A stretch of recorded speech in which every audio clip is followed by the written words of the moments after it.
ବଙ୍ଗଳାରେ ଭୋଟ ଗଣତି ପୂର୍ବରୁ ଖୋଲିଦେଲେ ବାଲାଟ ବାକ୍ସ। ରାତିସାରା ହେଲା ପ୍ରବଳ ଡ୍ରାମା। ଷ୍ଟ୍ରଙ୍ଗ ରୁମ୍ ବାହାରେ ଟିଏମସି ନେତାଙ୍କ ଧାରଣା, ପ୍ରତିବାଦ ଏବଂ ଇଭିଏମ୍ ହେରଫେର ଅଭିଯୋଗକୁ ନେଇ ରାଜନୈତିକ ଉତ୍ତେଜନା ମଧ୍ୟରେ ନିର୍ବାଚନ କମିଶନ ଗୁରୁବାର ଦିନ ନିଜର ମତ ସ୍ପଷ୍ଟ କରିଛନ୍ତି। ରାଜ୍ୟ ମୁଖ୍ୟ ନିର୍ବାଚନ ଅଧିକାରୀ ମନୋଜ କୁମାର ଅଗ୍ରୱାଲ ଟିଏମସି ନେତାଙ୍କ ଅଭିଯୋଗ ଉପରେ ଏକ ଗୁରୁତ୍ୱପୂର୍ଣ୍ଣ ବିବୃତ୍ତି ଜାରି କରିଛନ୍ତି। ଅଭିଯୋଗକୁ ନିର୍ବାଚନ କମିଶନଙ୍କ ଖଣ୍ଡନ। ମନୋଜ କୁମାର ଅଗ୍ରୱାଲ କହିଛନ୍ତି ଯେ ଷ୍ଟ୍ରଙ୍ଗ ରୁମ୍ରେ କୌଣସି ସିସିଟିଭି କ୍ୟାମେରା ବନ୍ଦ କରାଯାଇ ନାହିଁ। ଷ୍ଟ୍ରଙ୍ଗ ରୁମ୍ର ଲାଇଭ୍ ଫୁଟେଜ ସମସ୍ତ ରାଜନୈତିକ ଦଳଙ୍କୁ ଉପଲବ୍ଧ କରାଯାଇଥିଲା, ଯାହାଦ୍ୱାରା ସେମାନେ ନିଜ ପରିସର ତଦାରଖ କରିପାରିବେ। ଫୁଟେଜ ହେରଫେର ହୋଇଥିବା ଦାବିକୁ କମିଶନ ସ୍ପଷ୍ଟ ଭାବରେ ପ୍ରତ୍ୟାଖ୍ୟାନ କରିଛନ୍ତି। ସମ୍ପ୍ରତି ଟିଏମସି ନେତାମାନେ ଅଭିଯୋଗ କରିଥିଲେ ଯେ କିଛି ସ୍ଥାନରେ ଷ୍ଟ୍ରଙ୍ଗ ରୁମ୍ ବାହାରେ ସ୍ଥାପିତ କ୍ୟାମେରା ବନ୍ଦ ଥିବା ଜଣାପଡ଼ିଛି, ଯାହାଫଳରେ ନିର୍ବାଚନ ନିରପେକ୍ଷତା ଉପରେ ପ୍ରଶ୍ନ ଉଠିଛି। ରାଜ୍ୟ ମୁଖ୍ୟ ନିର୍ବାଚନ ଅଧିକାରୀ ଆହୁରି ଅଧିକ ସୂଚନା ଦେଇଛନ୍ତି ଯେ ମୋଟ 8ଟି ଷ୍ଟ୍ରଙ୍ଗ ରୁମ୍ ସ୍ଥାପନ କରାଯାଇଛି।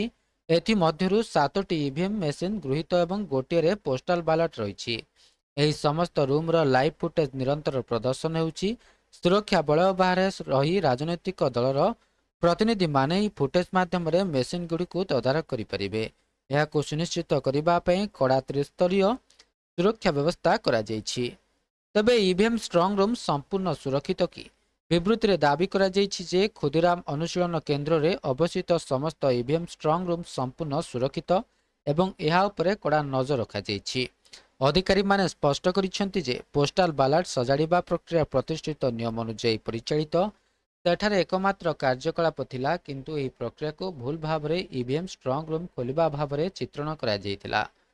ସୋସିଆଲ ମିଡିଆରେ ଭାଇରାଲ ହେଉଥିବା ଏହି ଭିଡିଓକୁ ସମ୍ବୋଧିତ କରି ବୋଲିଆଘାଟା ବିଧାନସଭା ନିର୍ବାଚନ ମଣ୍ଡଳୀର ନିର୍ବାଚନ ଅଧିକାରୀ କହିଛନ୍ତି, ଖୁଦିରାମ ଅନୁଶୀଳନ କେନ୍ଦ୍ର କମ୍ପ୍ଲେକ୍ସରେ ମୋଟ 7ଟି ବିଧାନସଭା ନିର୍ବାଚନ ମଣ୍ଡଳୀ ପାଇଁ ଇଭିଏମ୍ ଷ୍ଟ୍ରଙ୍ଗ ରୁମ୍ ରହିଛି।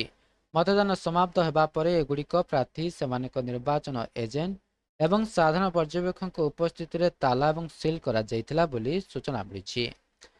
ବୁଧବାର ବିଳମ୍ବିତ ରାତିରେ ମତଦାନ ସମାପ୍ତ ହେବା ପରେ ଗୁରୁବାର ସକାଳ ପ୍ରାୟ 5ଟା 15 ସମୟରେ ଚୂଡ଼ାନ୍ତ ଇଭିଏମ୍କୁ ସିଲ୍ କରି ଷ୍ଟ୍ରଙ୍ଗ ରୁମ୍ରେ ରଖାଯାଇଥିଲା। ଇଭିଏମ୍ ଥିବା ସମସ୍ତ ଷ୍ଟ୍ରଙ୍ଗ ରୁମ୍ ସୁରକ୍ଷିତ ଭାବରେ ବନ୍ଦ ରହିଛି ଏବଂ ନିରନ୍ତର ସୁରକ୍ଷା ତଦାରଖରେ ରହିଛନ୍ତି। ତେବେ ରିଟର୍ଣ୍ଣିଂ ଅଫିସର କ'ଣ କହିଛନ୍ତି? ରିଟର୍ଣ୍ଣିଂ ଅଫିସର କହିଛନ୍ତି ଯେ ପୋଷ୍ଟାଲ ବାଲାଟ ପାଇଁ ଏକ ପୃଥକ ଷ୍ଟ୍ରଙ୍ଗ ରୁମ୍ ମଧ୍ୟ ସେହି ପରିସରରେ ଅବସ୍ଥିତ, ଯେଉଁଠାରେ ବିଭିନ୍ନ ବିଧାନସଭା ନିର୍ବାଚନ ମଣ୍ଡଳୀରେ ପୋଷ୍ଟାଲ ବାଲାଟ ସଂରକ୍ଷଣ କରାଯାଇଛି।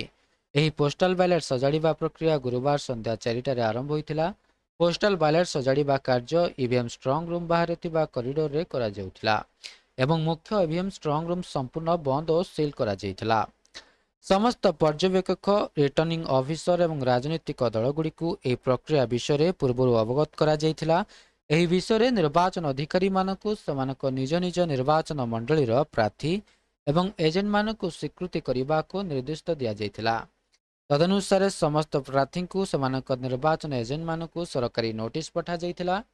ନିର୍ବାଚନ ଅଧିକାରୀମାନେ ପୁନର୍ବାର କହିଛନ୍ତି ଯେ ପୋଷ୍ଟାଲ ବ୍ୟାଲେଟ୍ ସଜାଡ଼ିବା କାର୍ଯ୍ୟ ଅପରାହ୍ନ 4ଟାରେ ଆରମ୍ଭ ହୋଇଥିଲା। ପ୍ରତିଷ୍ଠିତ ପ୍ରୋଟୋକଲ ଅନୁସାରେ ସମସ୍ତ ରାଜନୈତିକ ଦଳକୁ ସୂଚନା ଦେବା ପରେ ଏହି ପ୍ରକ୍ରିୟାରେ କୌଣସି ପର୍ଯ୍ୟାୟରେ ଇଭିଏମ୍ ଷ୍ଟ୍ରଙ୍ଗ ରୁମ୍ ଖୋଲାଯାଇନଥିଲା ବୋଲି ଗୁରୁତ୍ୱାରୋପ କରିଛନ୍ତି। ତେବେ ଏହା ଥିଲା ସମ୍ପୂର୍ଣ୍ଣ ଅପଡେଟ୍ଟି।